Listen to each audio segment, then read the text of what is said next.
My name's Greg Sternberg. I am a information security architect for Sungard Availability Services.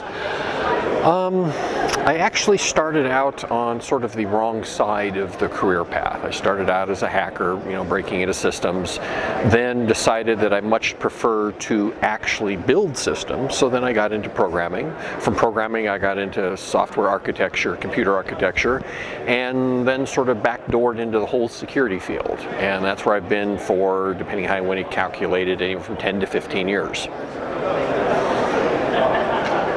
What problems do you see in the industry with using a prevention-only approach to security?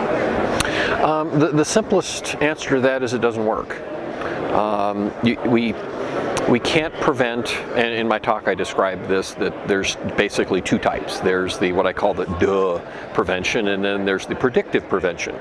You're always going to have somebody doing something silly. A perfect example is, if you're a parent and you get one of those emails from your school saying that something bad has happened, chances are you're going to react. Well, it's really not from the school, it's a phishing scheme. And then you have the preventive ones.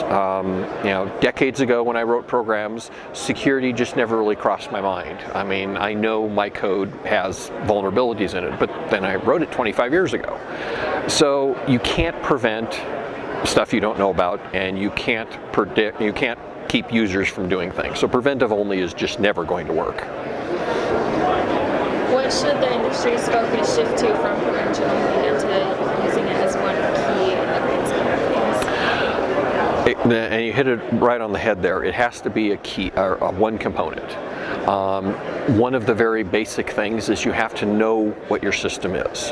I talk to a lot of security people, and a lot of them really don't know what they have. They don't know what my hardware is, what my software is. A lot of it has to be done at the, and there's a lot of psychology involved in it. What makes people do things, what makes people not do things. And then tie it into the whole business scheme. Why should business X do this security piece Y?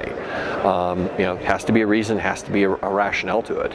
And then being able to track what's going on in your system. People will get into your system, best laid plans of mice and men sort of a thing. But at some point, someone will get into your system. Somebody will download that. How can you discover what it's doing and take steps to eradicate it?